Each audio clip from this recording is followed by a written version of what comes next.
Sinasabi nilang ang oras ay hindi naghihintay kanino man. Pero hindi rin naman naghihintay ang pagmamahal. Lagi nating iniisip na may oras pa. Isa pang tawag, isa pang pagbisita, isa pang pagkakataong sabihin ang mahahalagang salita. Hanggang sa isang araw, wala na. Ngayong gabi, ikukwento ko sa inyo ang istorya ng isang anak na umalis upang tuparin ang kanyang mga pangarap at ng isang ama na hindi kailanman tumigil sa paghihintay. Isang kwento ng pag-ibig, sakripisyo at isang liham na dumating ng huli na. Ito ang kwento ni Arman at marahil sa isang paraan, kwento rin natin ito. Ang halimuyap ng lumang mga aklat at mainit na kape ay nananatili sa hangin. Niyayakap ang maliit na bahay na kahoy sa isang malungkot na yakap. Dahan-dahang lumulutang ang alikabok sa liwanag ng hapon na sumisilip sa bukas na bintana, habang banayad na nilalaro ng simoy ng hangin ang manipis na kurtina. Pinapasayaw ang mga ito na parang tahimik na mga multo. Nakaupo si Arman, hindi gumagalaw sa bahagyang madilim na silid. Hindi pantay ang kanyang paghinga at nanginginig ang kanyang mga daliri habang mahigpit na hawak ang liham na ilang araw nang bumabagabag sa kanya. Marupok na ang papel sa katandaan, bahagyang lumulutong sa ilalim ng kanyang haplos. Ang mga gilid nito'y kulubot at marupok, waring kinain na ng panahon. May mga bahid ng malabong mansya sa tinta, mga patak ng luha, marahil mula sa kanyang ama o baka mula sa kanyang sa katahimikan ng pagsisisi. Natanggap niya ang liham isang linggo na ang nakalipas. Ngunit hindi niya magawang buksan ito. Hindi dahil ayaw niya, kundi dahil takot siya sa kung anong nilalaman nito. Alam ng bawat himaymay ng kanyang pagkatao na kapag binasa na niya ang mga salitang nakapaloob doon, wala nang balikan.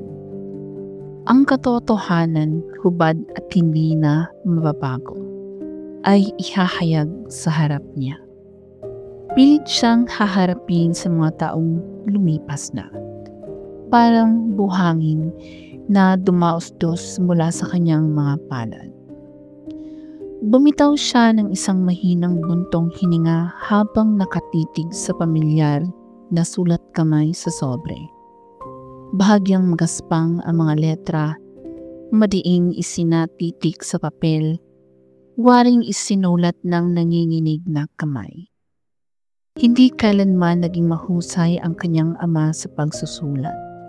Madalas nitong biruin na ang kanyang sulat ay parang magasgas ng manok. Ngunit para kay Arman, bawat letra ay isang kayamanan. Ngayon, ito na lang ang natitira sa kanya mula sa ama. Lumaki si Arman sa isang maliit na baryong pangistaan sa Visayas. Ang kanyang ama, si Mang Cardo, ay isang simpleng mangingisda na ginugugol ang umaga sa dagat at ang gabi sa kanilang tahanan.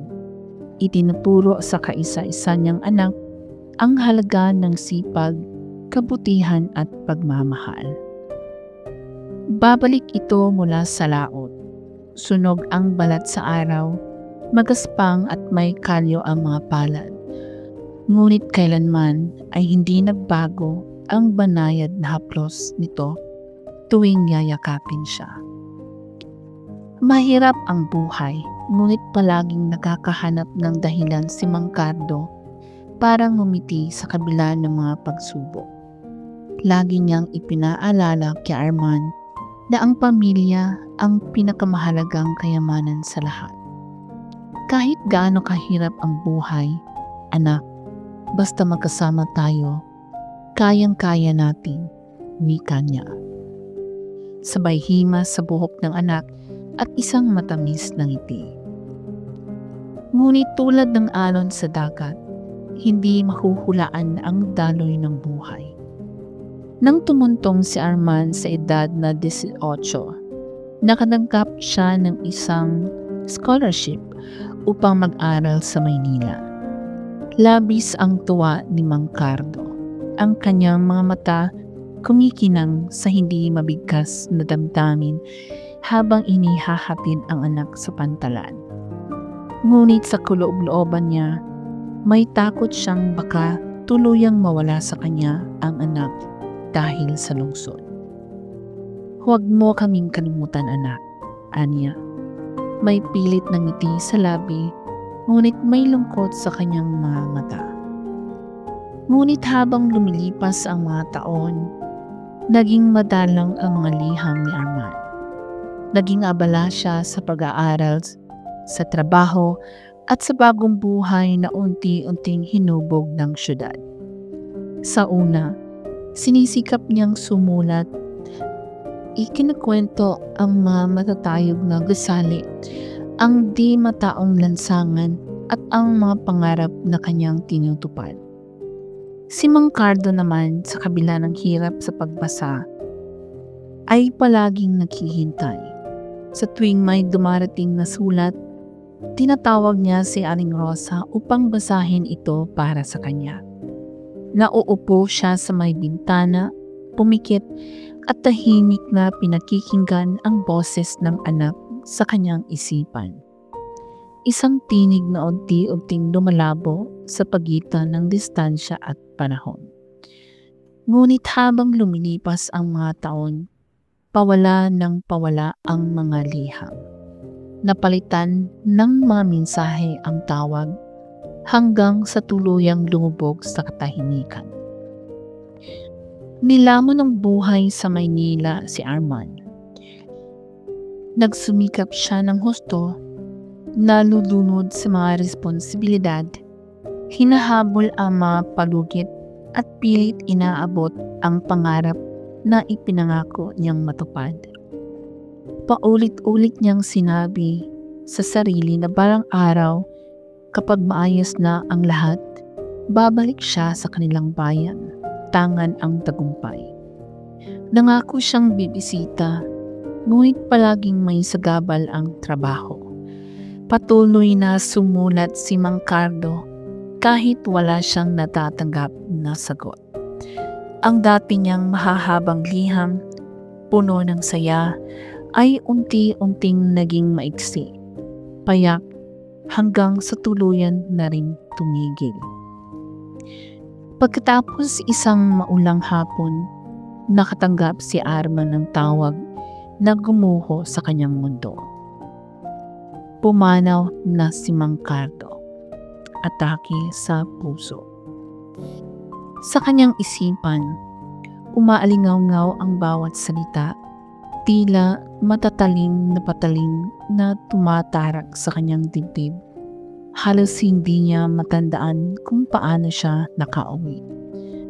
Ngunit nang tumapak siya sa loob ng bahay, sinalubong siya ng amoy ng kanyang kabataan.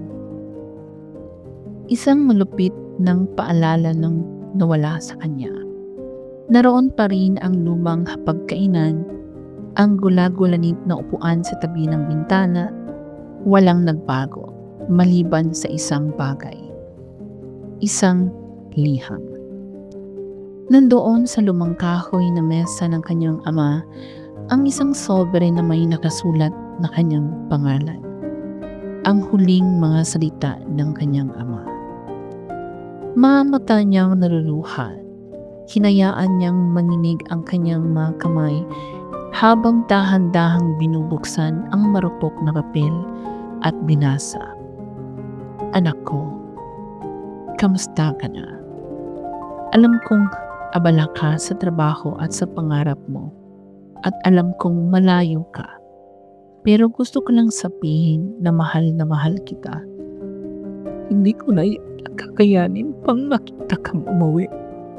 Pero gusto kong malaman mo na wala akong hinanakit. Ang pangarap mo ang pinakamagandang niyaya sa akin. Alam kong magiging mabuti kang tao, gaya ng pangarap kong maging ikaw. Huwag mong sisihin ang sarili mo kung hindi tayo nagkausap ng madalas. Alam kong mahal mo ako, kahit hindi mo sabihin. Ang isang ama, alam niya yon. Lagi akong nandito sa mga alaala natin, sa dagat minahal natin, at sa mga bituin sa gabi. Kung minsan may ngala ka lang, nandyan lang ako. Mahal na mahal kita, anak. Tatay mo, si Carlo. Ngunit ang lahat ng kung sana ay wala ng saysay. Ang mga sandaling lumipas ay hindi na may babalik. Nanginginig ang kanyang mga kamay habang hinaplos ang sulat. Tila ba sa ganitong paraan ay mahahawakan pa niya ang presensya ng kanyang ama. Sa kabila ng lahat, natagpuan ni Arman sa huling mga salita ng kanyang ama ang isang bagay na hindi niya inaasahan. Pag-ibig, wagas at walang hanggan. Wala ni bahin ng hinarakit. Wala ni isang sumba. Tanging pagmamahal. Tanging pagmamalaki. Nang gabing iyon, naglakad si Arman patungo sa dalampasigan kung saan minsan tumayo ang kanyang ama. Minagmamastan ang mga alon. Pumasok sa kanyang mga baga ang maalat na hangin at mikit siya. Nakikinig sa banayad na pag-alon ang parehong tunog na nagpapatulog sa kanya noong bata pa siya. Sa bigat ng kanyang damdamin, bumulong siya. Patawad, Tay. Salamat sa lahat. Mahal na mahal din kita. At sa kauna-unahang pagkakataon sa loob ng maraming taon, naramdaman niyang niyakap siya ng hangin, gaya ng yakap ng kanyang ama noon. At dito nagtatapos ang kwento ni Arman.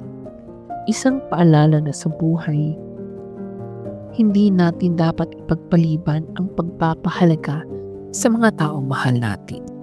Sana ay naantig kayo sa kwentong ito at naway magsilbi itong inspirasyon upang ipahayag ang pagmamahal habang may pagkakataon pa. Kung nagustuhan niyo ang istoryang ito, huwag kalimutang i-like ang video at mag-subscribe sa aking YouTube channel para sa mas marami pang kwentong puno-puno ng damdamin at aral sa buhay. Salamat sa inyong suporta at magkita-kita tayo sa susunod na kwento. Hanggang sa muli.